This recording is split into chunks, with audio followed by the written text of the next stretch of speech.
Chapter 7, Brother M. Dying by Edwige Dantacat. Titled, Giving Birth. Marie Micheline, Uncle Joseph, and Marie Micheline, Uncle Joseph and Tante Denise's adopted daughter, was secretly pregnant in 1974, the year I turned 5 and she 22. Wiry and slight, she was nevertheless able to hide her growing belly for nearly 28 weeks, until the morning she overslept and didn't wake up for an important nursing school exam. When Tante Denise went to rouse her, she found her in her room, lying on her back, her stretched out navel pointing straight up at the ceiling. "Joseph Nocius!" Tante Denise cried out for my uncle, as though both she and Marie were in mortal danger. Uncle Joseph was slow in coming, but Liline and I ran to Marie Micheline's bedside. Liline and I both adored Marie Micheline because she was kind and pretty. But above all, because of this, even though she was much older than us, she occasionally took time to ask us to her room or to sit down next to us at a meal and whisper in our ear a story that proved how much our absent parents loved us. Mine was the story of the butter cookies, which she told me over and over again. I don't know what the details of Liline's story were, but it had something to do with her father leaving her with us. "He loved you so much," she would say out loud at the end of the story. "He left you with us." With Tante Denise panting over her, Marie Micheline stirred and tried to rub the sleep out of her eyes. Her short hair was curled in tight sponge rollers and wrapped in the thick dark web of a fish net. When she removed her hands from her eyes, she seemed unsure of what we were all doing there. "You can't stay in this house now." Tante Denise grabbed her by the shoulder and shook her. "Your father's a pastor. How is it going to look if his daughter is pregnant without the benefit of marriage?" Of course, Tante Denise herself had been pregnant and had given birth to Maxo without the benefit of a church ceremony. But her status back then had been different. Hers had been, even if not a religious marriage, a common law one. She was in love with and living with a man, and she was not yet in the church. Marie Micheline looked down at her stomach, quickly lowered the nightgown, and raised the sheet that had slipped off her body during the night. She did not immediately look up as Uncle Joseph at last walked into the room. He still had his crisp and muted voice then, and lowered it even more to signal calm. Sitting at the foot of the bed, he gently stroked Marie Micheline's covered feet. "What's the matter?" he asked. Marie Micheline looked into his eyes. "I want to understand," they seemed to say. Her long, narrow face, which sometimes looked as smooth and peaceful as a plastic doll's, crumpled into sobs. "She's pregnant!" Tante Denise yelled, pulling the sheet and the nightgown aside to show him Marie Micheline's stomach. My uncle gasped at the sight. Marie Micheline's belly was small but heavily veined. Still, it looked as though it might soon creep up and swallow the space occupied by her breasts. "How many months?" he asked. 7. Marie Micheline answered, now cradling the belly between her hands. She purposely kept her eyes down, doing her best not to look at a fuming Tante Denise. "What have we ever done to you?" Tante Denise cried out in a strained, high-pitched voice. "Haven't we taken care of you from the time you were a baby?" Marie Micheline sat up and lowered her feet off the bed. "I knew it," she shouted. "I knew you'd act like this. I'm pregnant, not ungrateful." My uncle raised his hand, signaling for them to quiet down. Then he motioned for Liline and me to leave the room. "Who's the father?" we heard him ask as we left. Liline and I didn't wander too far from the doorway. The father, Marie Micheline stammered, was Jean Pradel, the oldest of 5 brothers who lived across the alley from us. Jean had 4 brothers, our neighbors often whispered, because his mother had been in pursuit of a girl. The Pradel boys were handsome young men, well built, and thanks to the financial gains from their mother's ice and soda shop and their father's tailoring business, well educated. Their father was somber and fussy and was always well groomed, spending the days he wasn't working in a rocking chair in his immaculate front porch. "Does Jean know he's the father?" my uncle asked. "Will he deny it and humiliate us, or will he own up to it like a man?" "I don't know," Marie Micheline answered. "Get up and get dressed," my uncle said. "We're going to have a visit with Monsieur and Madame Pradel." Liline and I scattered as they left Marie Micheline's room and began to move toward us. While Marie Micheline dressed, Tante Denise and Uncle Joseph waited in the front of her bedroom door, not saying a word to one another. Marie Micheline came out in her too large white nursing school uniform. Her belly was still undetectable under her clothes, but now she put less effort into hiding it, letting her body move naturally in a way that clearly showed her struggles with sluggishness and the extra weight. Sandwiched between the only parent she'd ever known, she slowly walked towards the Pradels.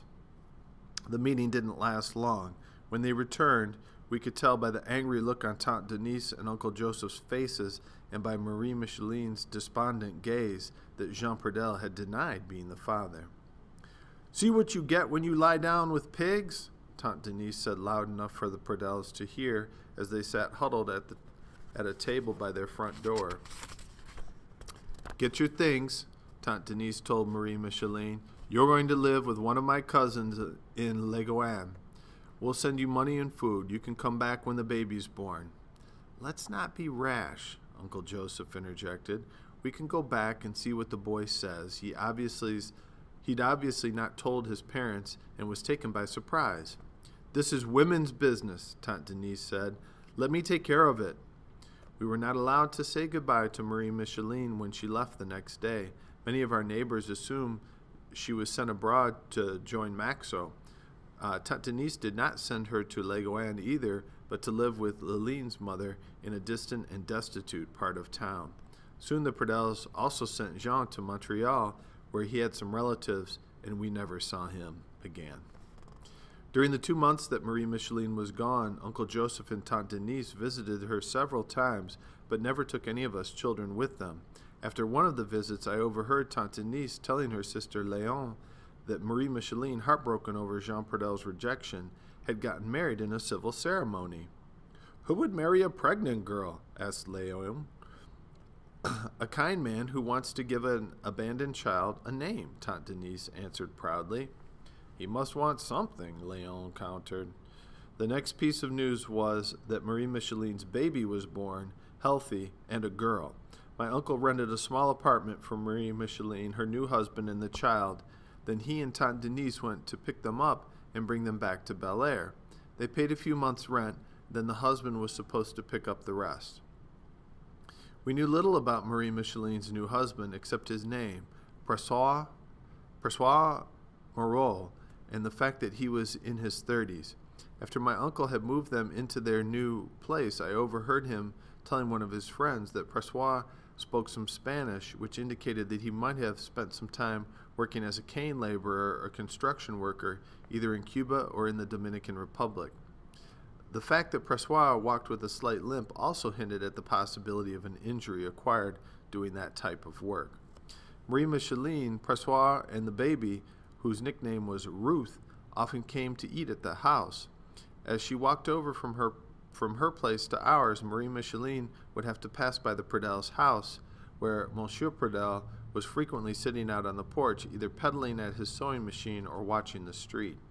One afternoon, Marie Micheline stopped right in front of Monsieur Pradel and waited for him to look up and acknowledge her. When he didn't, she turned the baby's tiny face toward him and said, "I'm not interested in Jean anymore, Monsieur Pradel. Wherever he is, I just want him to acknowledge his daughter." "Don't you already have a husband?" Monsieur Pradel asked scornfully. Dressed in the indigo denim uniform of the Tonton Macoux, François was waiting on our front gallery where Nick, Bob, and I were playing, and he too overheard this exchange. He was wearing the Macou's signature black reflector glasses, which completely hid his eyes. Enraged, he dashed toward Marie Micheline and grabbed her by the elbow, nearly shaking Ruth out of her grasp. François hadn't yet been assigned a gun, which is perhaps the only reason he didn't shoot both Marie Micheline and Monsieur Pradel on the spot. "You whore! You shameless boussin!" he yelled as he pushed Marie Micheline into our house. My uncle went to Marie Micheline's aid. By then, Ruth had woken up and was wailing. "What's happening here?" My uncle seemed as perplexed by Ruth's distress and Marie Micheline's sobs as he was by François' menacing uniform. "You're a Macou?" my uncle asked François, all the while shaking his head, showing his shock and disapproval.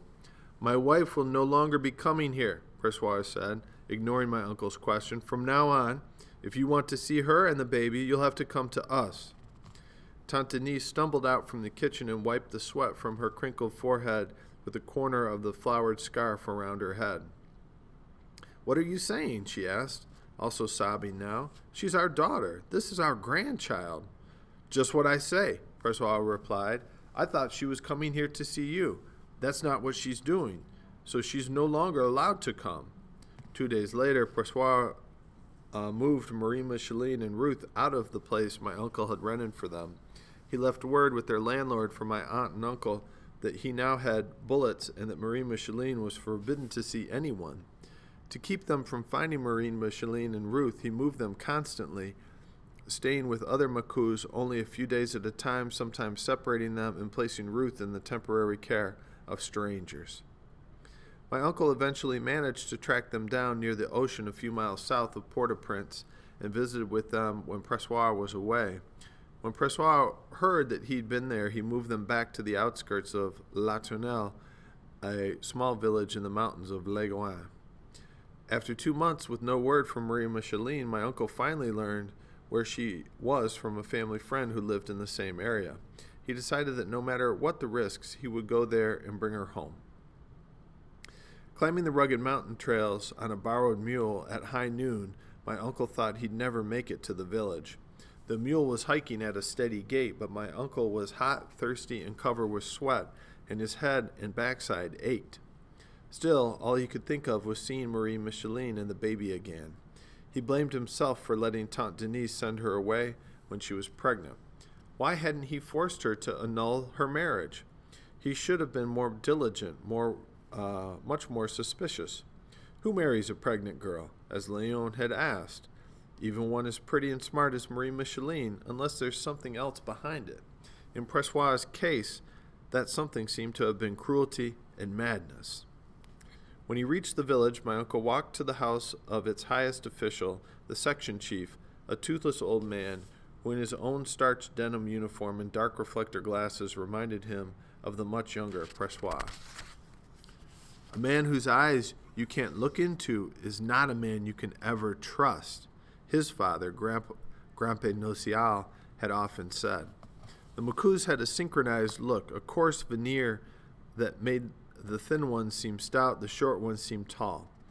In the end, they were all equally intimidating because they represented the government.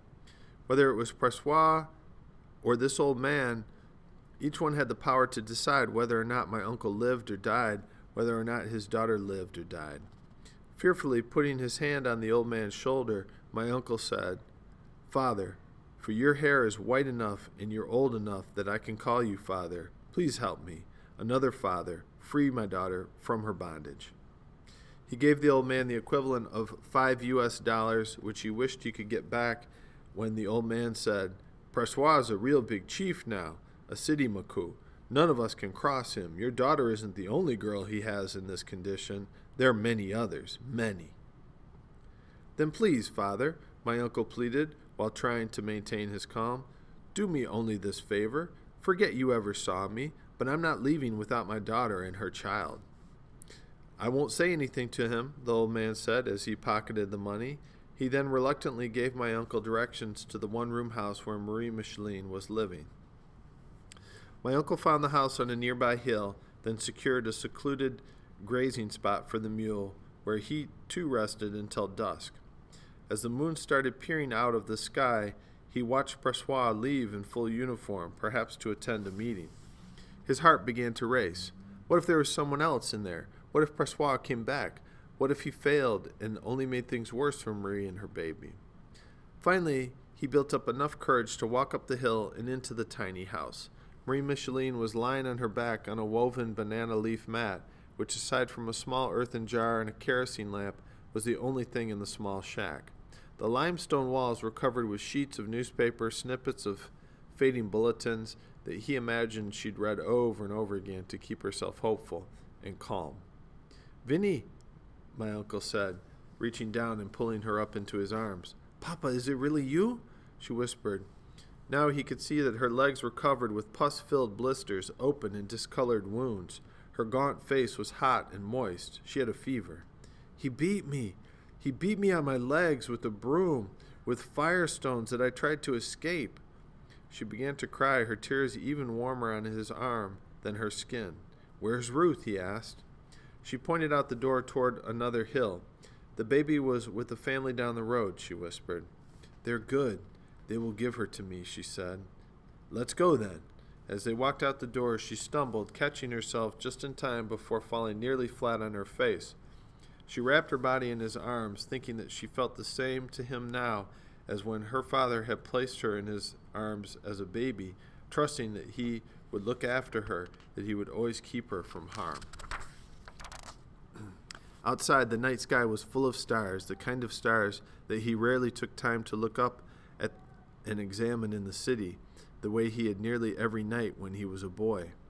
"Papa," she whispered, her mouth now so close to his ears that her breath burned his lobes. "Papa, even though men cannot give birth, you must give birth tonight, to me."